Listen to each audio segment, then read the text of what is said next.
ये कर्जा जो लेते हैं ना, ये कर्जा ले लेते हैं, वो कहते हैं लेना आसान होता है, देना बड़ा मुश्किल होता है। बिल्कुल नहीं लेना चाहिए, लेकिन इस वक्त हमारे पास और कोई ऑप्शन नहीं है। हमारी इकॉनमी टोटली डिपेंडेंट है अब इस कर्ज़ों के ऊपर, और मेरे ख्याल से कि हमारी इकॉनमी सर्वाइव नहीं कर सकती जब तक अब हम ये कर्ज़े लेंगे नहीं। बेसिक तो हुकूमतें कर्ज़े इस वजह से लेती हैं कि जो हमारी आम आवाम है वो जो है ना खुशहाल हो, मुल्क तरक्की करें।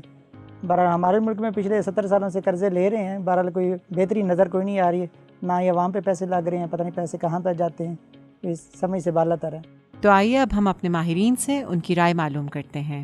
पब्लिक डेट हुकूमत अपने अखराजात को पूरा करने के लिए लेती है जब उसकी आमदनी उसकी अखराजात से कम हो।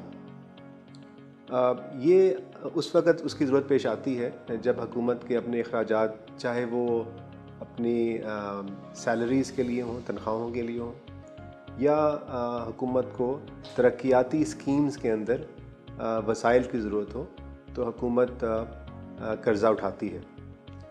हुकूमत के कर्ज़े उठाने के दो सोर्सेस ज़राए होंगे। उसका जो पहला ज़रिया है वो डोमेस्टिक या कौमी ज़राए हम उसको कह सकते हैं, जिसके अंदर बैंक्स शामिल हैं, जिसके अंदर इंडिविजुअल्स, सिटीज़न्स शामिल हैं, जो अपनी सेविंग्स हुकूमत को उधार के तौर पर देते हैं। इसके अलावा हुकूमत बैरूनी कर्ज़े हासिल करती है। बैरूनी कर्ज़े के ज़राए में बैनुल अक़वामी इदारे जैसे IMF, world bank, Asian development bank शामिल हैं। बाज़ दफ़ा हुकूमत दूसरे मुल्कों से भी कर्ज़ा लेती है, जैसे हुकूमत पाकिस्तान ने चीन से हाल ही में बहुत कर्ज़ा उठाया है। मुझे नहीं लगता कि ये कर्जा अवाम पे लगाते हैं। अब हर चीज़ पे हम टैक्स तो दे रहे हैं, बिजली बनाने वाले भी पैसे हम दे रहे हैं और बिजली जो इस्तेमाल कर रहे हैं वो भी दे रहे हैं।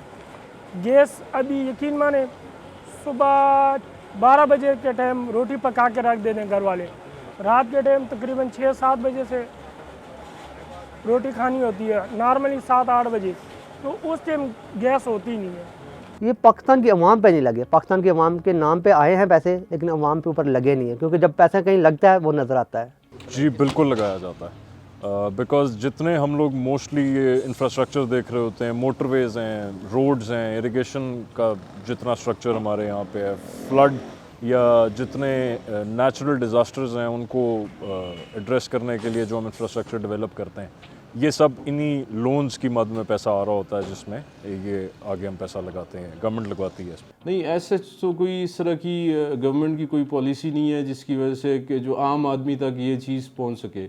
मेरा ख्याल है कि वो जो अपना सूद उतारने के चक्कर में ही वो रिट्रेट हो रहे हैं, अदरवाइज़ कोई चीज़ नहीं है। टैक्सेस पे टैक्सेस लग रहे हैं, इस तरह हमारी प्रॉपर्टी पे जो है वो जो हमारा बिज़नेस था उस पर काफ़ी ज़्यादा टैक्स वगैरह लग चुके हैं, जो कि मार्केट ये भी हमारी बैठ चुकी है।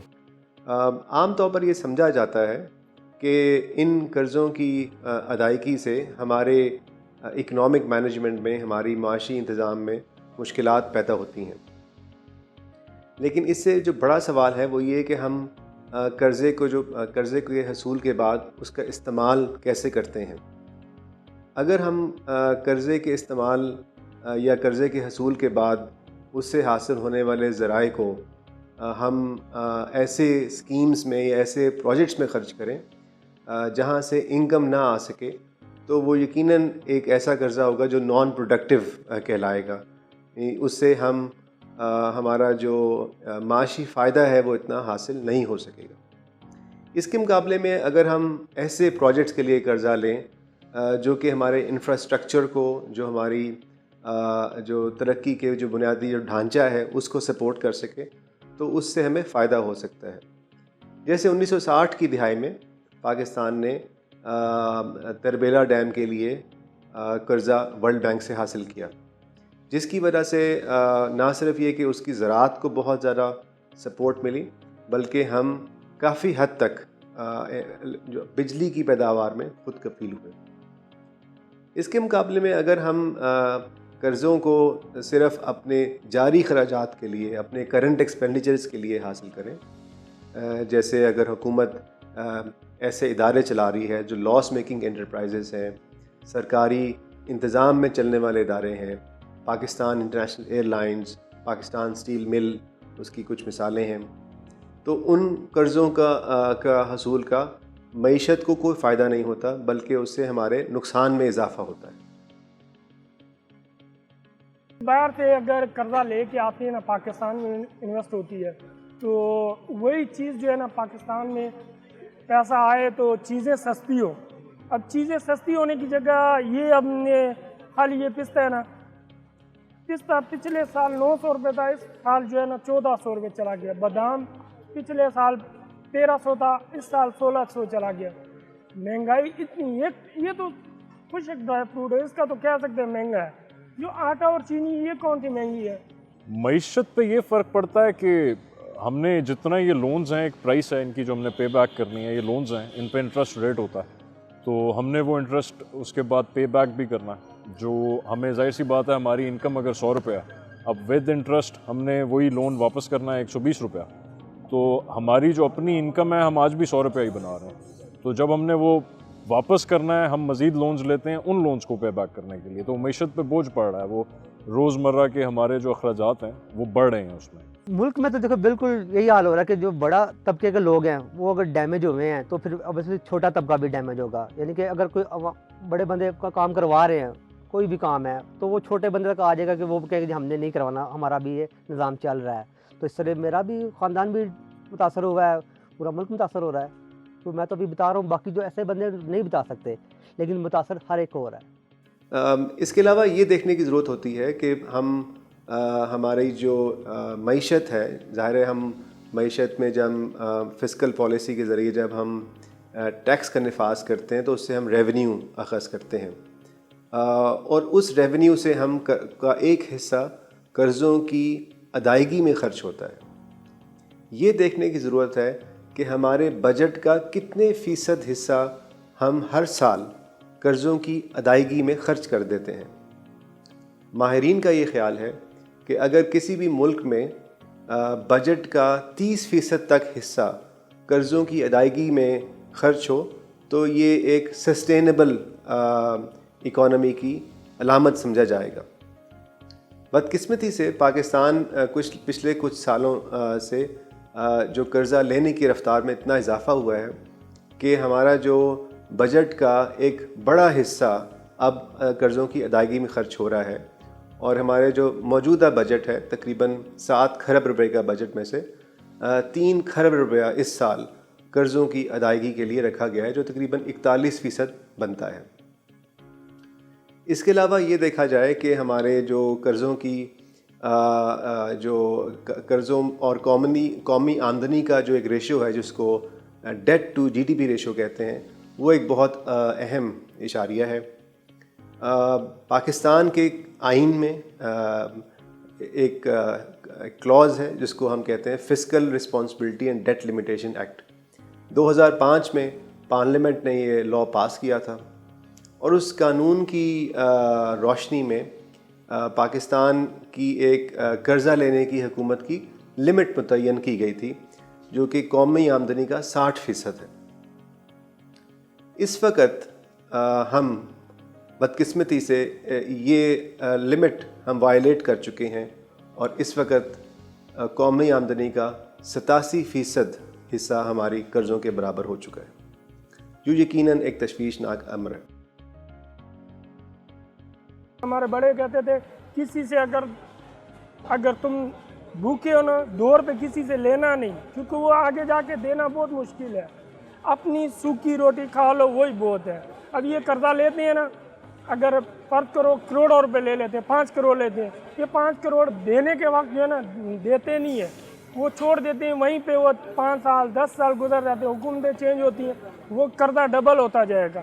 اب خالی وہ سود دیکھو کتنا دے رہے ہیں. اسٹیٹسٹکس تو میرے پاس نہیں ہے جی, بٹ میرے حساب سے ٹوٹلی ہماری اکانومی ڈپینڈنٹ ہی ساری آپ کی قرضوں کے اوپر ہے. مطلب ہم لوگوں کا جتنا سارا پروسیس چل رہا ہے وہی قرضے لے کے, اور آگے بھی हम कर्जे लेके पिछले कर्जे उतार रहे हैं और अगले कर्जे उस पर चढ़ रहे हैं उसके लिए। जो मुल्क का कर्जा देखो एग्जैक्ट तो पता नहीं रकम, लेकिन अरबों खरबों में है। मुझे आइडिया तो नहीं है, वैसे मुझे ये इतना आइडिया था लास्ट टाइम 36,000 जो है अरब जो है वो इस तरह का कुछ था। बहुत ज़्यादा कर्जा, ये तो वापस करने में बहुत टाइम चाहिए, बहुत इसके लिए टाइम भी चाहिए और पैसा भी चाहिए वापस करने के लिए। इसके समय बहुत ज़्यादा सूद भी साथ देना पड़ता है और ये सूद जो है ना ये सही नहीं है। हमारे इस वक्त बैरूनी कर्जे 112 अरब डॉलर को तजावुज़ कर चुके हैं, जबकि हमारी एक्सपोर्ट्स 20 या 22 अरब डॉलर के करीब करीब हैं। ये जो फ़र्क है ये बढ़ता जा रहा है क्योंकि हमारी एक्सपोर्ट्स पिछले 10 साल से इसी लेवल के ऊपर है, जबकि हमारे अखराजात में और हमारे कर्ज़ों की अदायगी में बहुत ज़्यादा इजाफा हुआ है। तो हमें यकीनन अपनी आमदनी को बढ़ाने की भी बहुत तवज्जो करनी पड़ेगी। इसके अलावा जो तीसरा ज़रिया है वो आम तौर पर हमारी हुकूमत अडॉप्ट करती है, वो इसी कर्ज़े को वो रीसाइकल कर देते हैं, बाज़ दफ़ा रीस्ट्रक्चर कर देते हैं कि अगर आपने अगले साल कर्ज़े देने के बजाय एक हम जो जिनसे हमने कर्ज़ा लिया है उनको कहते हैं कि जी हम 1 साल के बजाय हम आपको 3 साल के बाद पैसे दे देंगे। यकीनन हम उससे अपना एक जो करंट क्राइसिस है उसको हम उसको उस बहरान के ऊपर तो काबू पा लेते हैं, लेकिन वो 2-3 साल के बाद वो मसला फिर ज़्यादा शिद्दत से आकर खड़ा हो जाता है।